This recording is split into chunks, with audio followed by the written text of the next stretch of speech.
अरे अरे ये कौन है?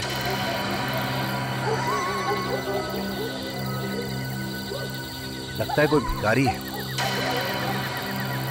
चलो चल के देखते हैं।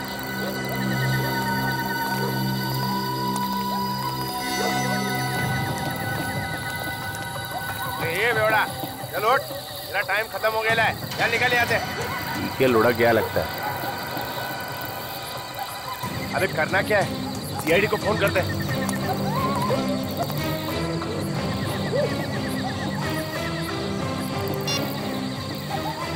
Hello hello CID.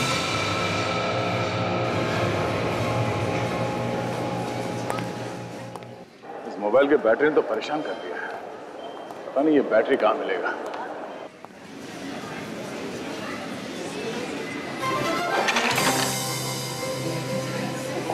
I am so sorry. मैं कर लूँगी। नहीं, इट्स ओके।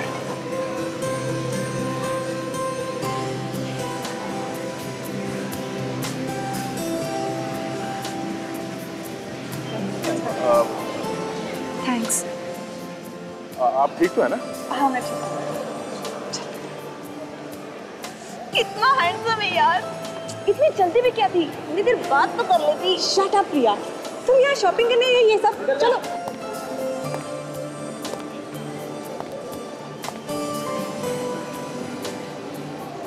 माय गॉड, मैं क्यों आया था यहाँ पे? ओ हाँ, फोन की बैटरी। शायद ये बैटरी ऊपर मिल जाए। हे, ऊपर चलते ना। हाँ चलो। अरे कितना भी शॉपिंग कर लो कम ही होता है ना। एक काम करते हैं, हम उस दुकान में जाते हैं। मुझे बहुत सारी टॉप्स खरीदने हैं। ए वहाँ पे भी जाके देखते हैं ना।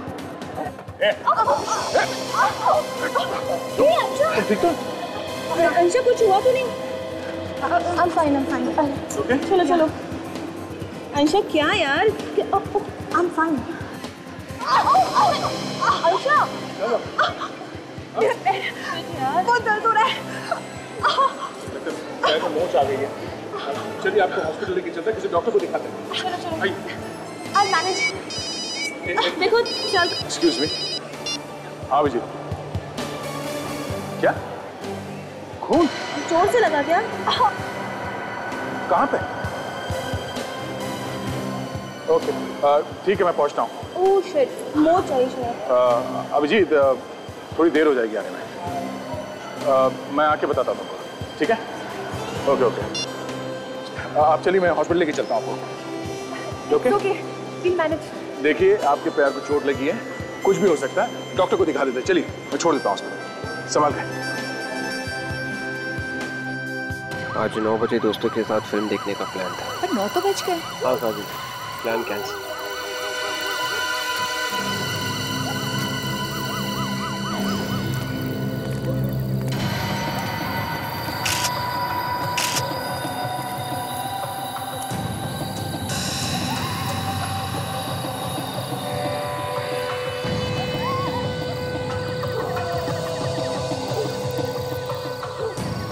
कितने बजे देखा था तुम लोगों ने? अभी अभी साहब, जैसे ही देखा आप लोगों को फोन कर दिया। कितने बजे की ड्यूटी है तुम लोग? साहब रात की ड्यूटी लगी थी, अभी भी पहुंचा था रात को 8:30 बजे साहब।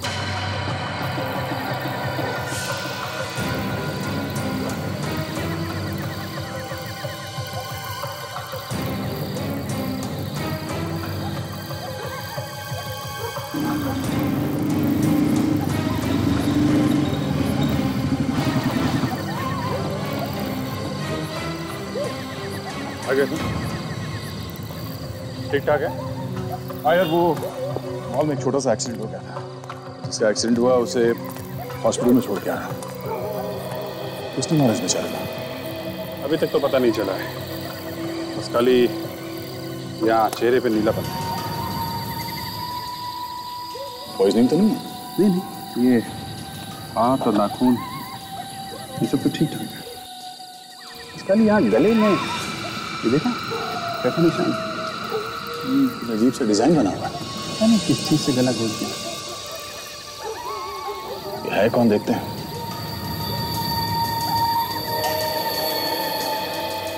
एक बात बताओ, तुम लोगों ने इस आदमी को यहाँ इस सोसाइटी के आसपास पहले कभी देखा? नहीं नहीं साहब।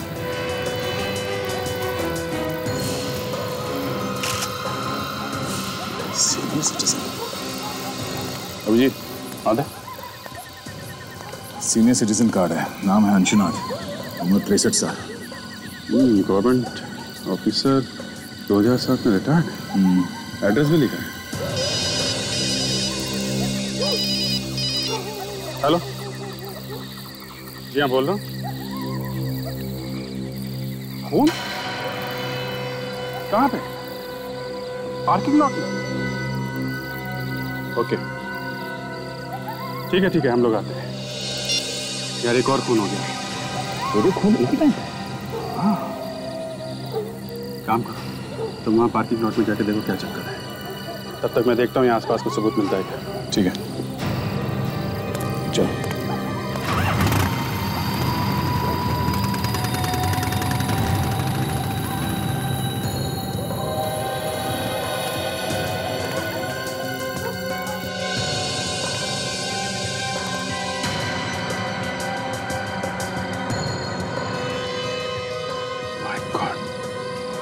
ये क्या चक्कर है?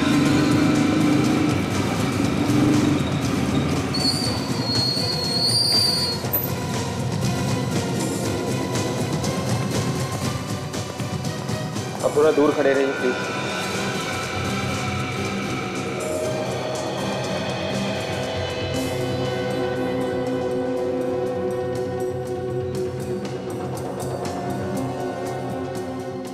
तुमने कब देखा इस लाश को? मैं नाइट की ड्यूटी करता हूँ। अभी जब राउंड लेने आया तो देखा यहाँ पे ये पड़ा हुआ। एक आदमी का खून हो गया और आपको पता भी नहीं चला। कुछ तो सुना होगा आपने, कुछ तो देखा होगा। मेरा यकीन कीजिए सर, ना कोई चीखा ना चिल्लाया, मुझे कैसे पता चलता?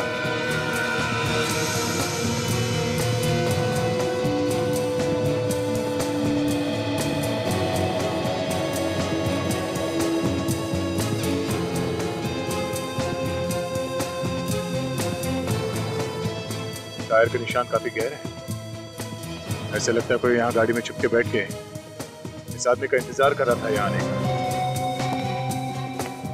इस पार्किंग लॉट में कोई सीसीटीवी कैमरा भी नहीं?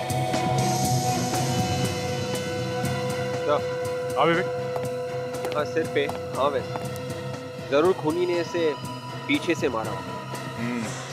मगर इसके पैर से काफी खून निकला है। जरा बॉडी पर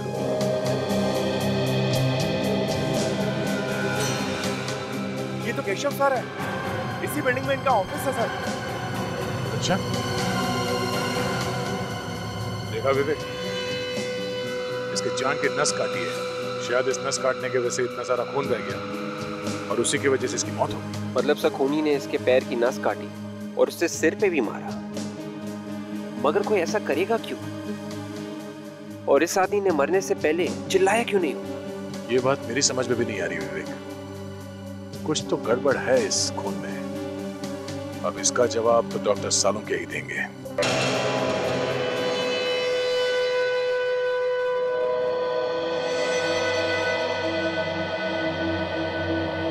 सालुंखे तू टेंशन में क्यों है? ये दो खून हुए इसलिए? अरे मुझे क्या टेंशन है भाई, मैं अपनी लैब में खड़ा हूं।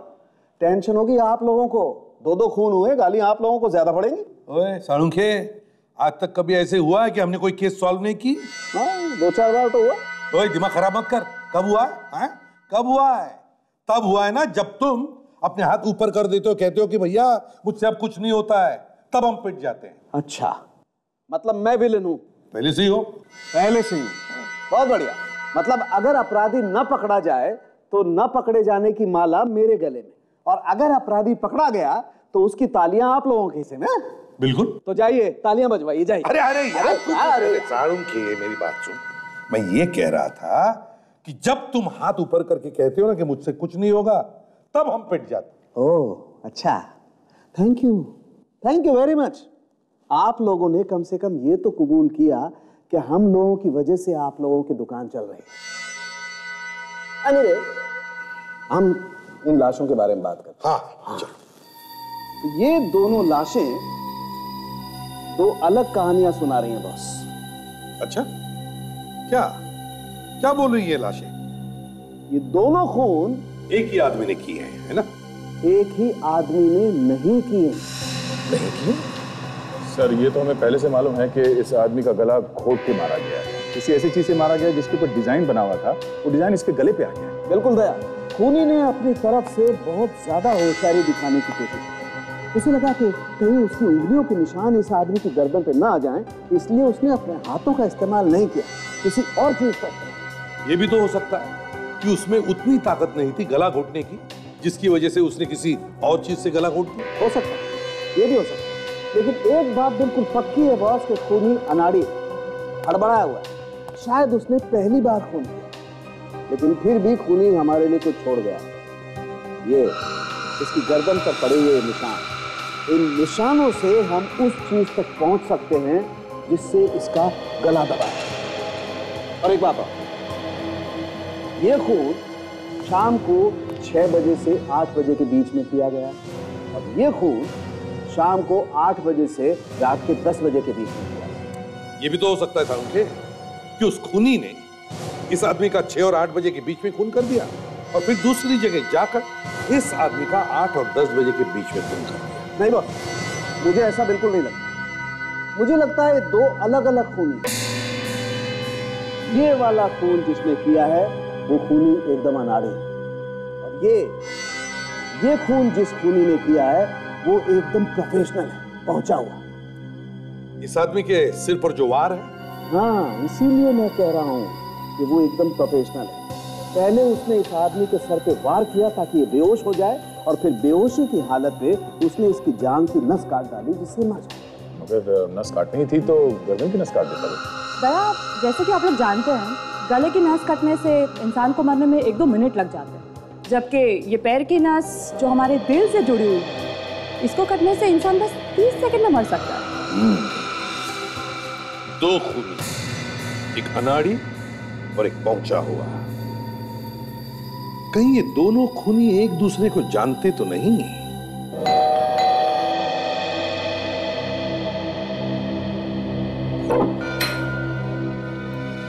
जी, हम लोग सीआईडी से और अंशुनाथ जी के खून के बारे में पूछताछ करनी। जी, मैं उनकी बेटी हूँ। आइए, अंदर आइए।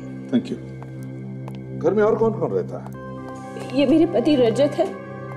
हम लोग मम्मी पापा के साथ ही रहते हैं। ओह, आपकी मम्मी कहाँ है? वो मंदिर गई है पापा के लिए हवन करने, बस अभी आती होगी। ये आपकी मम्मी हवन करवाने अकेली गई है? जी, एक्चुअली पापा इन्हें ज्यादा पसंद नहीं करते थे।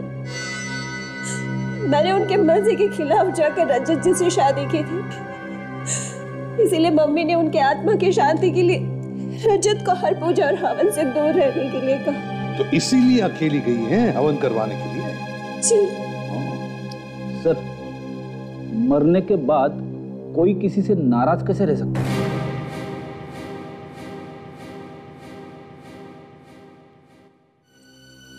रजत जी, जरा बताइए, कल शाम को 6 और 8 बजे के बीच कहाँ थे आप?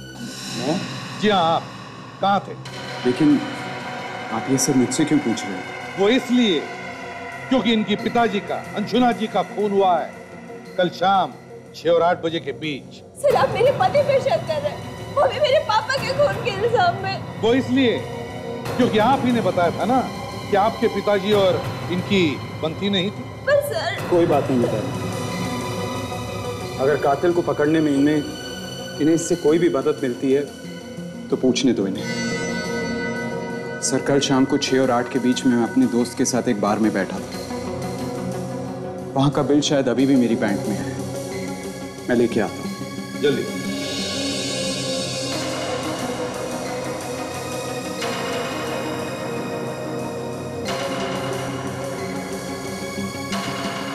ये लीजिए सर।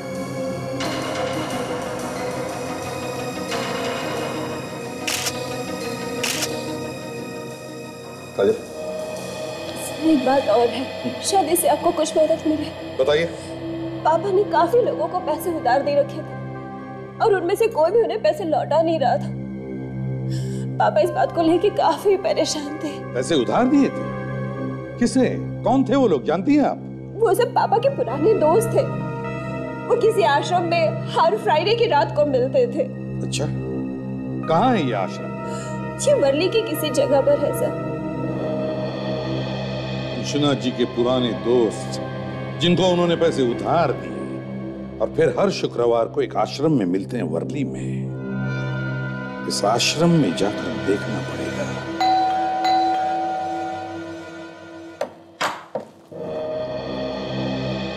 केशव का घर यही है? जी हाँ। हम लोग सीआईडी से।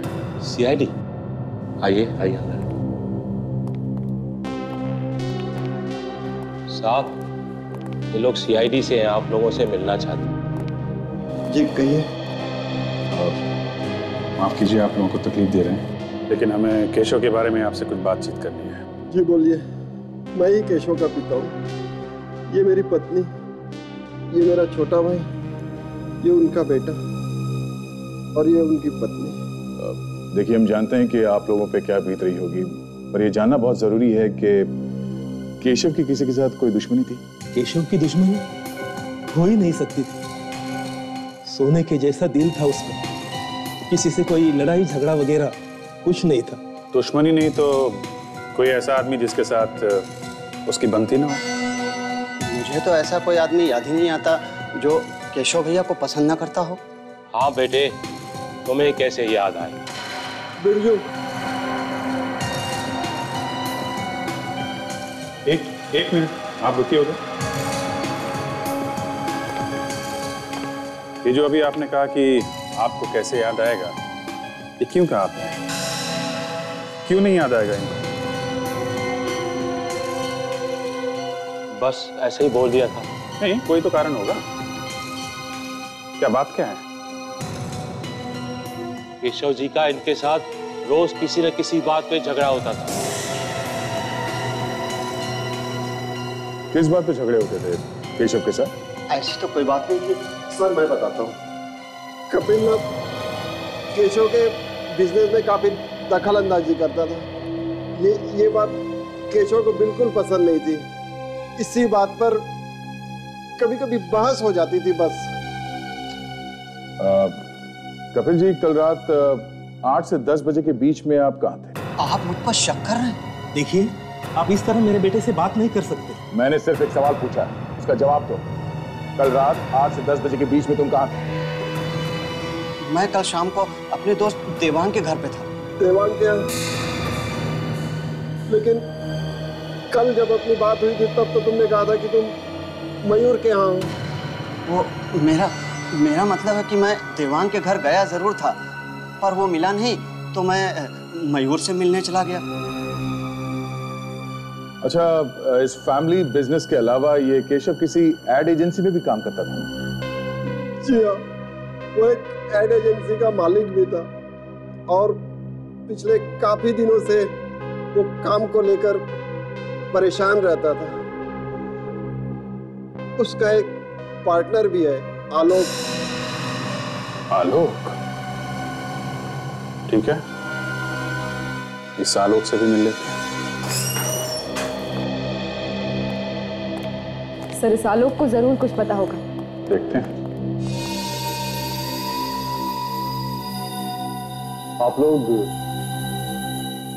आप मिस्टर आलोक हैं?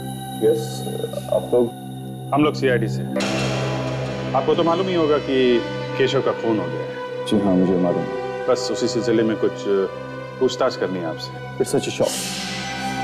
कल तक जो मेरी बगल वाली कुर्सी पर बैठा करता था, वो अचानक यकीन नहीं होता। केशव के खूनी को पकड़ने के लिए किसी भी तरह की मदद चाहिए, मैं करने को तैयार हूँ। Excuse me sir. सर, ये कुछ अर्जेंट पेपर्स हैं, क्लाइंट्स को भेजने हैं, आपके सिग्नेचर।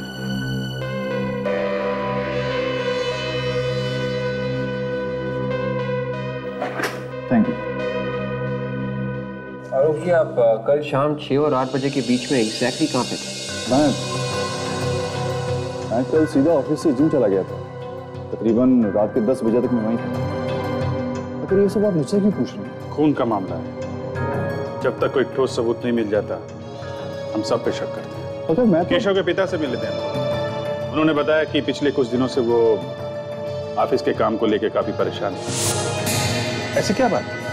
सर टेंशन किस बिजनेस में नहीं है, कोई छोटी मोटी होगी चीज, मुझे पता नहीं वो किस बात से परेशान है। ऐसे आपका जिम कहाँ है? अंधेरी में। मैं आपको कार्ड देता हूँ, आप चाहें तो वहां जाकर पता कर सकते हैं। खैर वो तो हम लोग पता लगा ही लेंगे। फिलहाल के लिए थैंक यू, जरूरत पड़ी तो आपको दोबारा परेशान करेंगे। जी जरूर।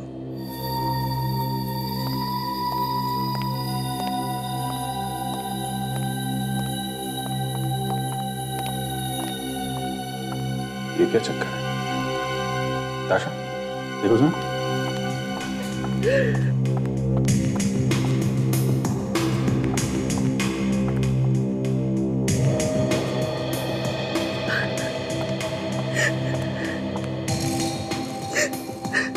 एक्सक्यूज मी,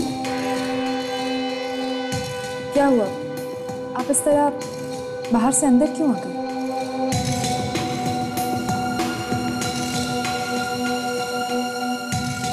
आप काफी परेशान लग रही हैं।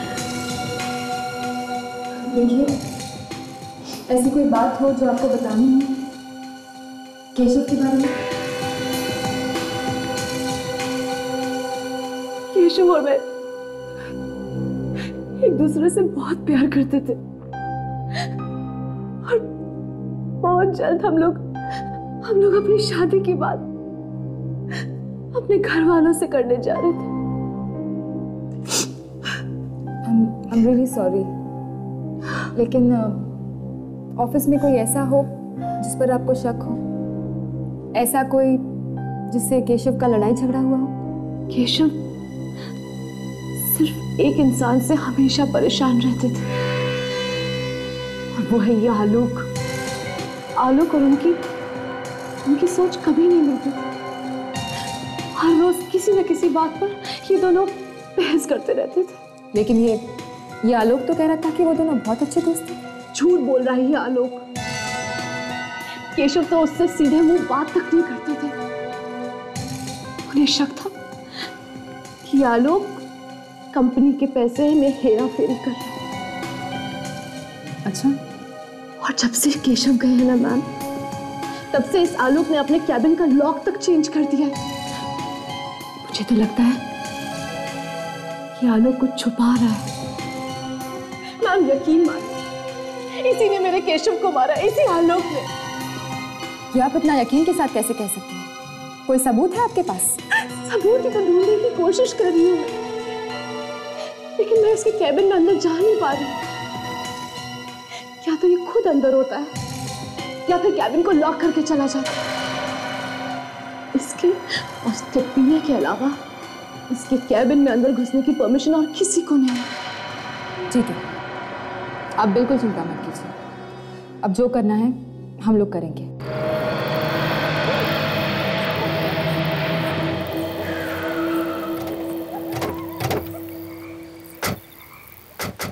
तो यही वो आश्रम है जहाँ अंशुनाथ जी अपने दोस्तों से मिलने हर शुक्रवार की शाम को आया करते थे। रुको, ये आश्रम है। जूते पहन के जाओगे तो पाप लगेगा। हमें जूते उतार के अंदर जाना चाहिए। ठीक, चलो।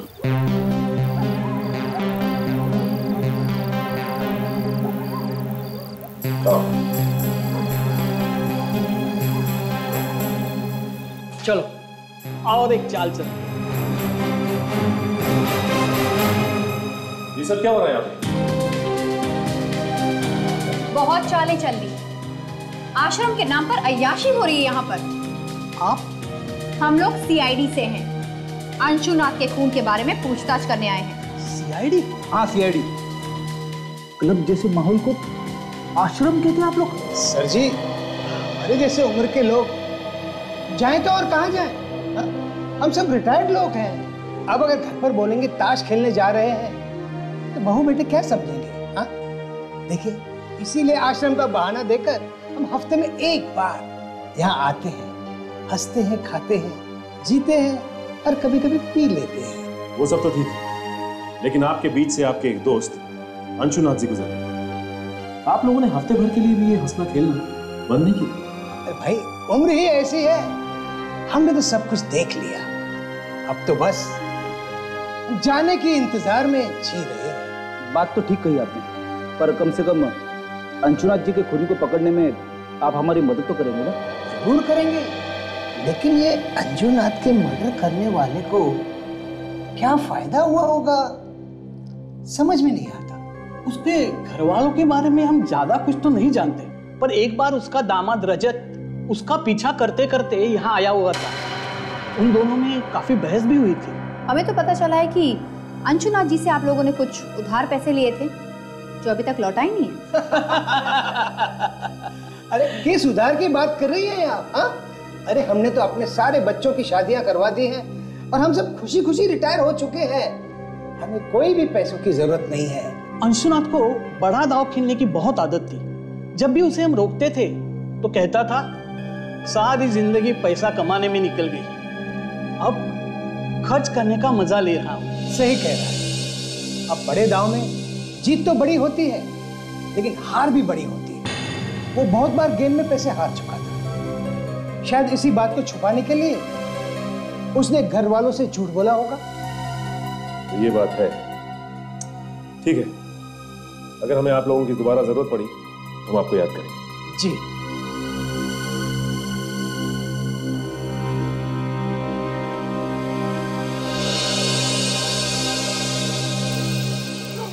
तो इस रजत को आश्रम की बात पता थी तो इसने हमें घर पे क्यों नहीं बताया?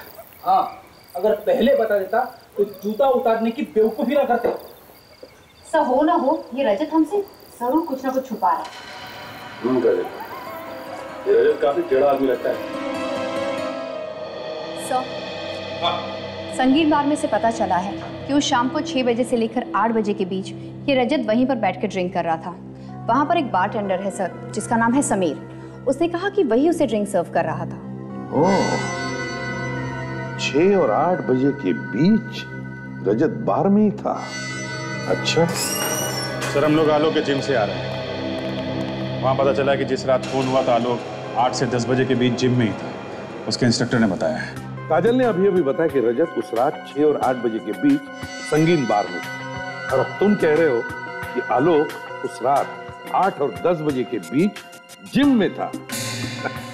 बड़े अच्छे तरीके से बचाव किया इन दोनों ने अपने आप का। हाँ सर, एक बोल रहा है कि वो जिम में था 8 से 10 बजे के बीच में, और दूसरा बोल रहा है कि वो बार में बैठा था 6 से 8 के बीच में, और दोनों खून उसी समय। सर एक और बात है। क्या? जब हम लोग आलोक के ऑफिस गए थे तो वहाँ हमें केशव की गर्लफ्रेंड मिली थी, अनन्या, और अनन्या ने ताशा को बताया कि आलोक ने अपने ऑफिस में कुछ छुपाने की कोशिश की। केशव की गर्लफ्रेंड अनन्या ने बताया कि आलोक अपने ऑफिस के कैबिन में कुछ छुपाने की कोशिश कर रहा है। क्यों? और उसने ये भी बताया सर कि केशव की मौत के बाद आलोक ने कैबिन के ताले बदल दिए। उसके बाद कोई भी आ जा नहीं सकता सिवाय एक आदमी। कौन है वो? सर आलोक का पीए, सिर्फ वही कैबिन में आ जा सकता है। तो जब तुम लोग उसके ऑफिस में गए तब उसके कैबिन में गए थे? नहीं सर, एक्चुअली आलोक हमें केबिन के बाहर ही मिला। गड़बड़ है अभी, कुछ तो गड़बड़ है। ऐसी कौन सी चीज है जो ये आलोक सबकी नजरों से छुपाना चाहता है? इसके कैबिन की तलाशी लेनी चाहिए। अगर सीधे उंगली से घी नहीं निकला तो टेढ़ी उंगली से निकालो। पंचायत चल रहा है, ज्यादा लोग दिख नहीं रहे हैं, सावधानी से काम कर लेना, इसी बीच में करना है, समझे? रेडी हो ना? सर, सामने जो आदमी आ रहा है वो आलोक का पीए है सर। उसके पास आलोक के कैबिन की चाबी होगी जिससे दरवाजा खुलेगा। चाबी दिख रही है, उसके कमर पे लटकी हुई है। तुम पीछे जाओ।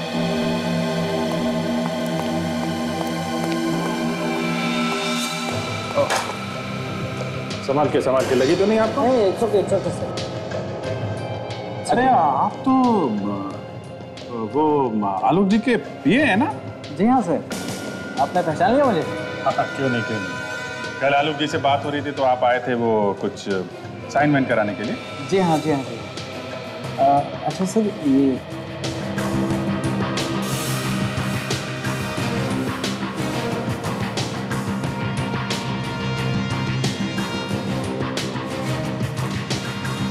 उन्होंने थोड़ी ना सोचा होगा कि पार्किंग लॉट में कोई बैठा हुआ है, उनका खून करने के लिए उनका इंतजार कर रहा है।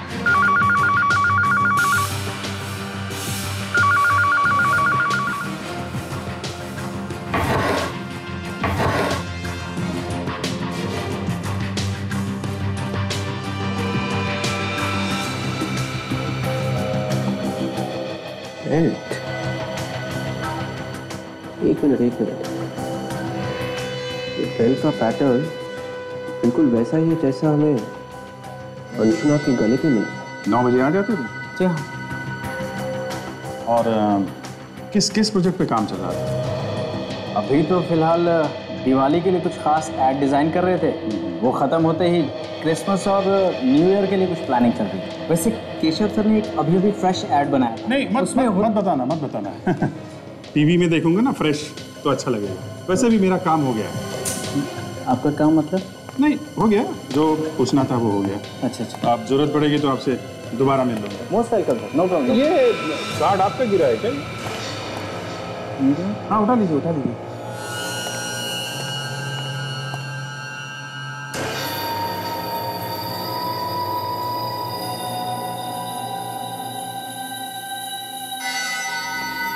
ये है वो बेल्ट जो आलोक सबकी नजरों से अपने कैबिन में छुपा के रख रहा था। और सर डॉक्टर आलोक ने भी कंफर्म किया है कि ये वही बेल्ट है जिससे अंशुनाथ का खून हुआ है। ये वही बेल्ट है जिससे अंशुनाथ का खून किया गया। मगर ये बेल्ट आलोक के पास कैसे? अगर ये यहाँ पे था तो वो वहां पे था। हाँ, जो दिख रहा है वो है नहीं। इसने दिखाया कि वो वहां पे था और उसने दिखाया कि वो यहाँ पे था।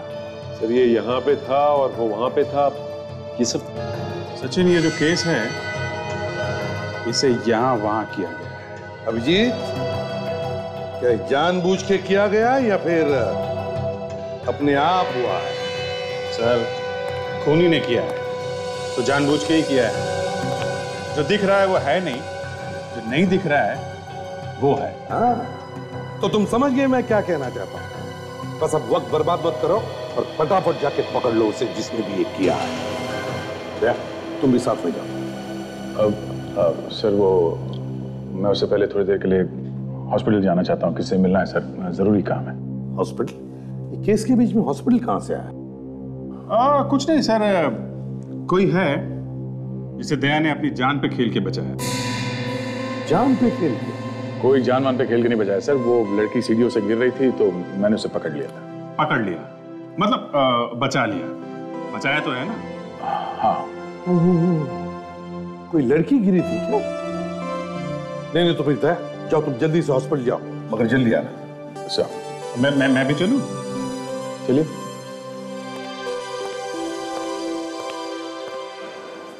अच्छा, तो यहाँ पे है तुम्हारी अंशा। सिर्फ अंशा अभिजीत, कोई मेरी अंशा नहीं। और प्लीज अंदर कुछ इधर उधर की बातें मत कर देना। मैं तुम्हें कल लेने जरूर आऊंगा। ठीक है, बाय। नहीं, मैं क्या बोलूंगा, तुम लोग बातें करना, मैं तो देखता रहूंगा। अंदर चलो तो सही।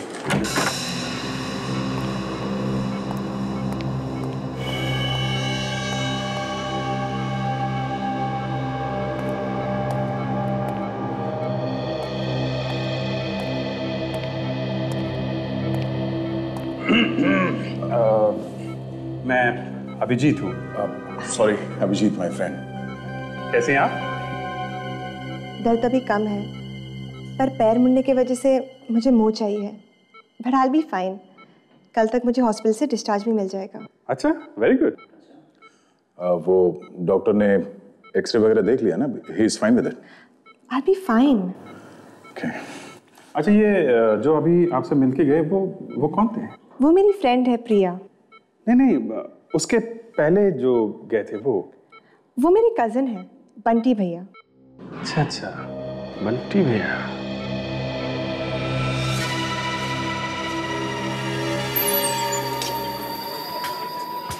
वो रहा समीर वही बार्टेंडर है जिससे हम उसे मिले थे। उस रात जब रजत यहाँ आया था और अंशुनाथ का खून हुआ था, समीर ही यहाँ। अरे मैडम आप? समीर, हमें तुमसे कुछ पूछना है। मैडम, रजत के बारे में जो कुछ भी मुझे मालूम था वो सब कुछ मैंने आपको बता दिया। नहीं, रजत नहीं, ये फोटो देखिए, आपने इस आदमी को पहले कभी देखा है? ये तो हमारे रेगुलर कस्टमर है और कुछ ही दिनों से यहाँ पर आने लगे। कुछ ही दिनों से मतलब कब से? करीब 1 महीने पहले हमारे इसी बार के आगे उनकी कार खराब हो गई थी। सब मैकेनिक आने तक यहीं पर आके बैठे थे, तब से हर रोज आना जाना है उनका। ओके, अच्छा याद करके बताइए, वो आदमी रजत को जानता था? कभी बात करते हुए देखा आपने दोनों को? सर बात करते हुए क्या, दोनों अच्छे दोस्त लगते थे और 3-3, 4-4 घंटों तक यहीं पर बातें करते रहते थे। Sameer, thank you very much. ACP sir को फोन करके बताइए।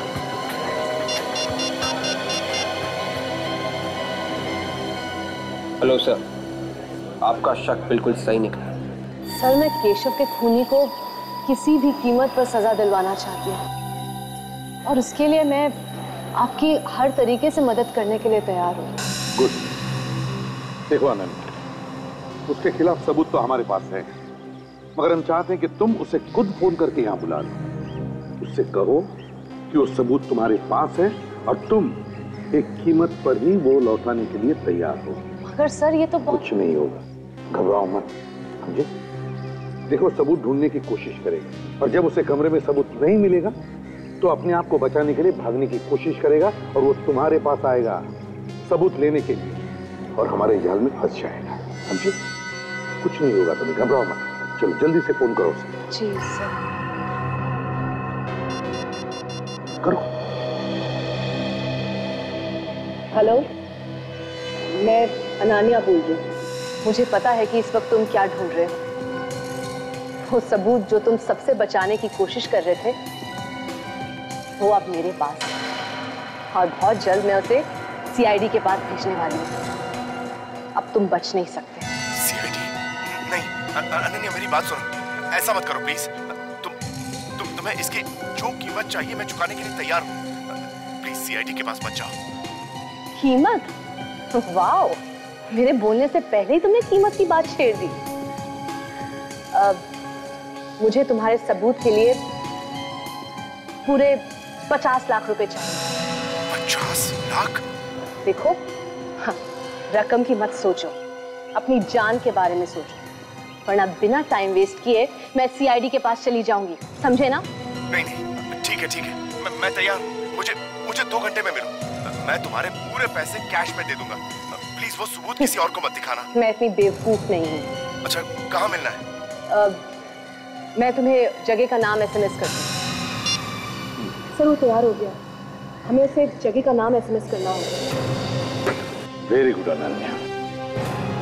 अब देखो शिकारी कैसे खुद शिकार बनकर हमारे जाल में फंस जाएगा।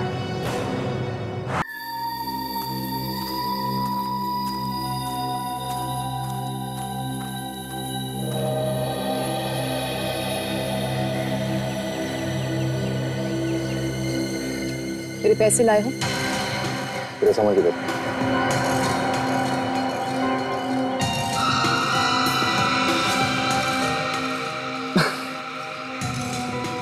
जितना मैंने तुम्हारे बारे में सोचा था, तुम उससे बहुत आगे निकली। केशव से बहुत प्यार करती थी ना तुम, उसी के खून का सबूत बेचने आ गई।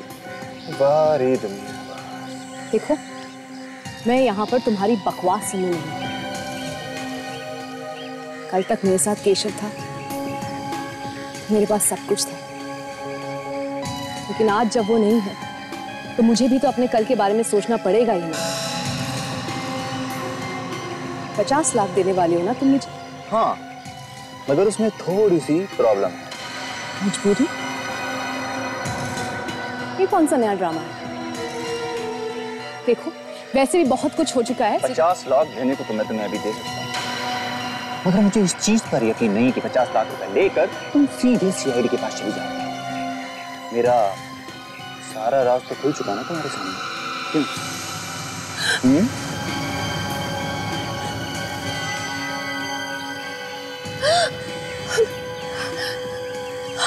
हमें बर्बाद करने निकली थी? हाँ? धमकी देती है हमें? Very wrong. तुम लोगों ने केशव को तो खत्म कर ही दिया, अब मुझे मारना चाहते हो? ठीक है, मारो मुझे, मारो गोली। शूटर। गन फेंक दो। ए, तुम दोनों का खेल खत्म हो चुका है, सरेंडर कर दो। अब नीचे, अब नीचे।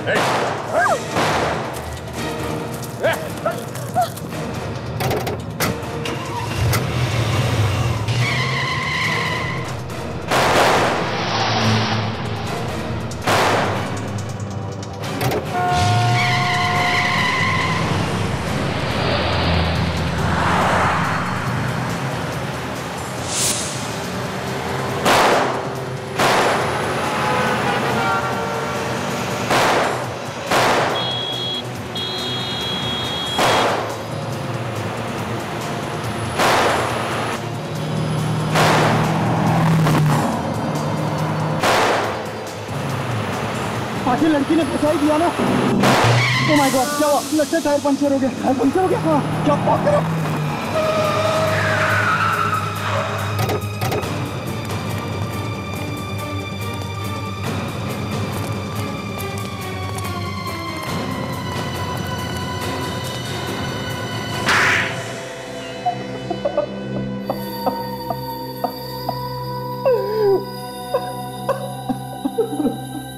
केशव और अंशुनाथ, जिन दो लोगों का खून तुम लोगों ने किया, उनकी लाशें डॉक्टर साळुंखे को कुछ कहानी सुना रही थी। वो कहानी अब हम तुम्हारे मुंह से सुनना चाहते हैं।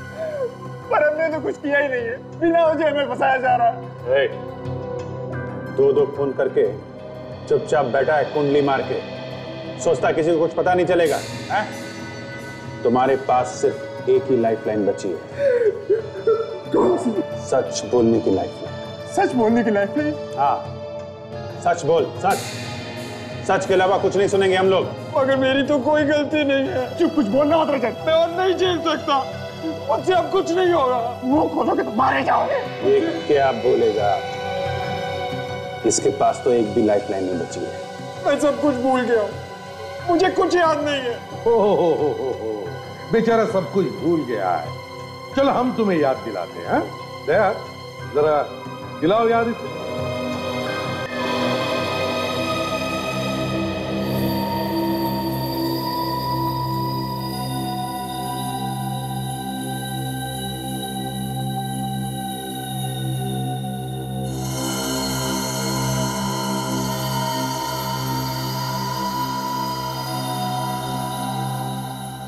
शहर में दो लोगों का खून होता है, दोनों एक दूसरे को नहीं जानते हैं। कोई नई बात नहीं है, ऐसा अक्सर होता है। दोनों का आपस में कोई संबंध नहीं।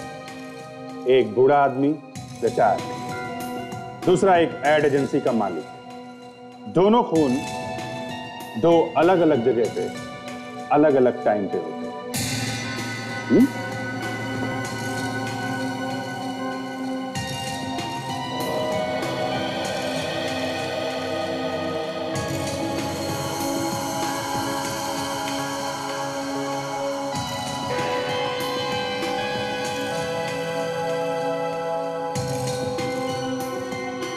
और शक दो लोगों पे जाता है। रजत, जिसे बिल्कुल पसंद नहीं है कि अंशुनाथ पैसा उड़ाता है। आलोक कंपनी में से पैसों की चोरी करता है और इसलिए केशव उस पे केस करने वाला था। मतलब ये दोनों खून पैसों के लिए हुए। और सबसे मजे की बात यह है सर, जब अंशुनाथ का खून हुआ तब रजत अपने दोस्त के साथ बार में बैठ के दारू पी रहा था। रजत ने अपने आप को बहुत अच्छी तरह से बचा लिया सर।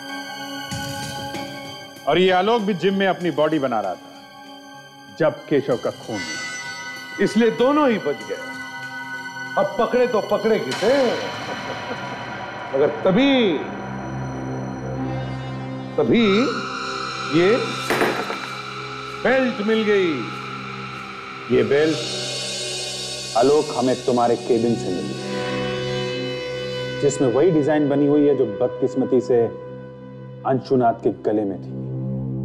सच बात तो यह है कि तुम दोनों ने आपस में अपनी पीठ थपथपाई है।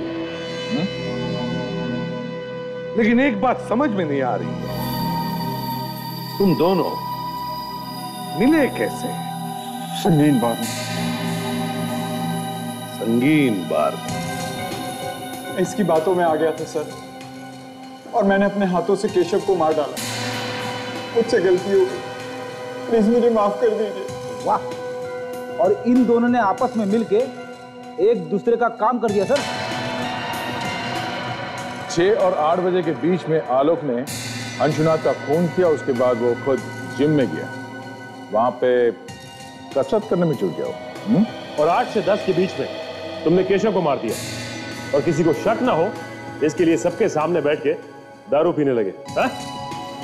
पर सर इन दोनों ने एक दूसरे के लिए खून किया क्यों? क्योंकि विवेक किसी को भी शक नहीं होगा। तू मेरा काम कर, मैं तेरा काम करूंगा, दोनों भी गुनहगार। दोनों अगर एक दूसरे के खिलाफ कुछ बोलेंगे तो दोनों भी फंस जाएंगे। सर प्लीज मुझे माफ कर दीजिए, मुझसे गलती हो गई, मुझे माफ कर दीजिए प्लीज। अब जिंदगी भर जेल में बैठकर माफी मांगोगे तो भी तुम्हें कोई माफ नहीं करेगा। मगर सर एक बात समझ में नहीं आई, आलोक ने सबसे छुपाकर इस बेल्ट को अपने ऑफिस में क्यों रखा था? रजत पे मुझे भरोसा नहीं था, इसीलिए इस सबूत को मैंने अपने पास रखा था। पता नहीं ये सबूत आप लोगों के हाथ कैसा लग गया। ये बेल्ट हमारे हाथ कैसे लगा, ये सोचते बैठना जेल में तब तक जब तक फांसी का ऑर्डर नहीं आता।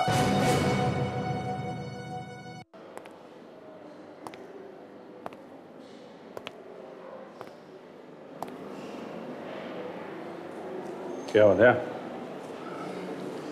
जी मेरी समझ में नहीं आ रहा है कि मैं क्या करूं और कैसे करूं। क्या समझ में नहीं आ रहा है? किसकी बात कर रहे हो? उसी की बात कर रहा हूं यार, और किसकी बात करूंगा।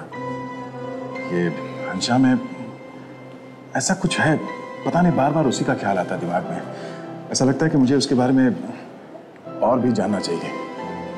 2-3 बार मिलने में ही ऐसा लगने लगा है? हाँ यार, मेरी समझ में भी नहीं आ रहा कि इतनी जल्दी ऐसे कैसे हो गया। जब देखो दिमाग में उसी का ख्याल रहता है। कोई एक अजीब सा कनेक्शन है उसके साथ में। मुझे लगता है कि सिर्फ तुम्हें लगता है या उसे भी ऐसा महसूस हो रहा है? पता नहीं यार। अब जी तुम्हें तो मालूम ही है कि मेरे साथ क्या क्या हो चुका है। अब तो डर सा लगने लगा है कि कोई गलती ना हो जाए मुझसे। तुम्हें लगता है कि तुम फिर से चक्करों में ना फंस जाओ? हैं? पता नहीं। धीरे, एकदम से धीरे। दर्द हो रहा है ना? हाँ। हाय। हाय। क्या कहा डॉक्टर ने? 1 हफ्ते में एकदम ठीक हो जाऊंगी, बिल्कुल पहले जैसे। बस तब तक चलना फिरना थोड़ा कम करना पड़ेगा। ये तो अच्छी बात है, तुम्हें रेस्ट की जरूरत है। You should take rest and take care also. I will drop you. संभालिए प्लीज।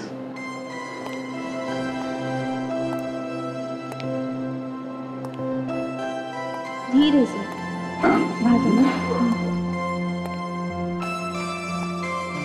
बहुत ज्यादा दर्द हो रहा है? नहीं, हल्का हल्का।